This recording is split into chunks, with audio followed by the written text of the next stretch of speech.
Hello అందరికీ ఎలా ఉన్నారు? నేను చాలా బాగున్నాను.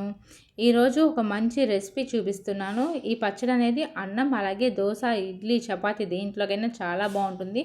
వేడివేడి అన్నంలో ఒక చెంచా నెయ్యి వేసుకొని లేదంటే నువ్వుల నూనె పల్లి నూనె వేసుకొని తింటే సూపర్ అంటే సూపర్ అదిరిపోతుంది టేస్ట్.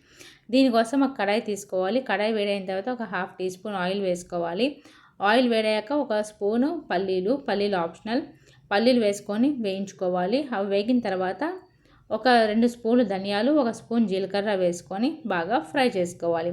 ఇవి ఫ్రై అయిన తర్వాత ఇందులోనే 4 నుంచి 5 ఎండుమిరపకాయలు వేసుకోవాలి. ఎండుమిరపకాయలు కూడా వేసుకొని ఒకసారి బాగా కలుపుకొని ఫ్రై చేసుకోవాలి.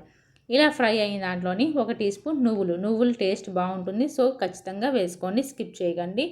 అలాగే 4 నుంచి 5 వెల్లుల్లి రెబ్బలు కూడా వేసుకొని ఒకసారి బాగా కలుపుకొని ఫ్రై చేసుకోవాలి. ఇలా ఫ్రై చేసుకున్న దాంట్లో 4 నుంచి 5 పచ్చిమిర్చి వేసుకోవాలి, లేదంటే మీ కారానికి సరిపడా వేసుకోవాలి. ఆ తర్వాత కొంచెం కరివేపాకు. ఇలా పచ్చిమిర్చి ఎండుమిర్చి 2 వేసుకుంటే పచ్చడి టేస్ట్ బాగుంటుంది, అలాగే పచ్చి వాసన ఉండకుండా ఉంటుంది. సో 2 కలిపి వేసుకోండి, పచ్చడి టేస్ట్ కలర్ 2 బాగుంటాయి. ఆ తర్వాత గుప్పెడు కొత్తిమీర కాడలతో సహా వేసుకొని ఒకసారి బాగా కలుపుకోవాలి. ఆ తర్వాత చిన్న ఉల్లిపాయ లేదంటే ఒక 4 నుంచి 5 ఉల్లిపాయ ముక్కలు వేసుకోవాలి. ఉల్లిపాయ ముక్కలు వేసుకొని ఒకసారి బాగా కలుపుకోవాలి. ఉల్లిపాయ అనేది పచ్చివాసన పోతే సరిపోతుంది, మరీ ఎక్కువ ఫ్రై అవ్వక్కర్లేదు. అలా కలుపుకున్న తర్వాత స్టవ్ ఆఫ్ చేసుకొని అంతా వేరేగా మిక్సీ జార్లోకి తీసుకోవాలి. సేమ్ అదే కడాయిలోని ఒక టేబుల్ స్పూన్ ఆయిల్ వేసుకొని ఆనపకాయ ముక్కలు వేసుకోవాలి.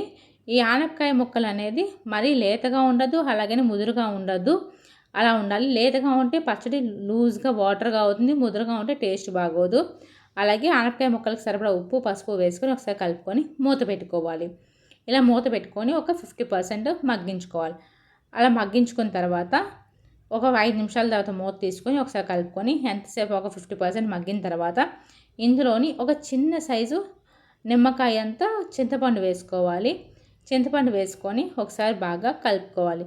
మీకు కావాలంటే ఒక చిన్న టమాటా కూడా వేసుకోవచ్చు, టేస్ట్ బాగుంటుంది. నేనైతే టమాటా వేయలేదు, ఓన్లీ చింతపండే వేశాను. చింతపండు వేసుకొని ఒకసారి కలుపుకొని మళ్ళీ మూత పెట్టుకొని 5 నుంచి 10 నిమిషాలు ఉడికించుకోవాలి. అంటే ఆనపకాయ అది 100% ఉడకకూడదు, ఒక 80 to 90% ఉడికితే సరిపోతుంది. మరి అంత 100% ఉడికిపోతే టేస్ట్ అంత బాగోదు.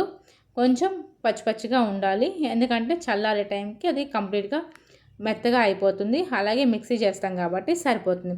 ఆ తర్వాత చల్లారిన తర్వాత ఇక్కడ కారంకి సరిపడా ఉప్పు వేసుకోవాలి. ఉప్పు వేసుకొని కచ్చాపచ్చగా కారం అంతా ఫస్ట్ మిక్సీ చేసుకోవాలి. ఇలా మిక్సీ చేసుకున్న తర్వాత మనం ముందుగా వేయించి పెట్టుకున్న ఆనపకాయ ముక్కలు కూడా చల్లారిపోతాయి కాబట్టి అవి కూడా వేసుకొని పల్స్ మోడ్లో మరీ మెత్తగా చేసుకోవద్దు, కొంచెం ముక్క తగిలేటట్టు చేసుకోండి, తింటున్నప్పుడు బాగుంటుంది. సో ఈ విధంగా చేసుకొని నేను అదే మూకుల్లోని మళ్ళీ పోపు పెడుతున్నాను, ఎందుకంటే ఆయిల్ ఫ్లేవర్స్ అన్నీ ఉంటాయి కాబట్టి. పోపుకు సరిపడా ఆయిల్ వేసుకోవాలి. ఆయిల్ వేడయ్యాక శనగపప్పు, మినపప్పు, ఇంగువ, జీలకర్ర, ఆవాలు, ఎండుమిరపకాయలు ఇవన్నీ వేసుకొని బాగా ఫ్రై చేసుకున్న తర్వాత కరివేపాకు కూడా వేసుకొని ఫ్రై చేసుకొని స్టవ్ ఆపేసుకొని మనం పచ్చడిలోని వేసేసుకోవడమే. అంతే, చాలా సింపుల్ అండ్ టేస్టీగా చేసుకునే ఆనపకాయ లేదా సొరకాయ పచ్చడి రెడీ.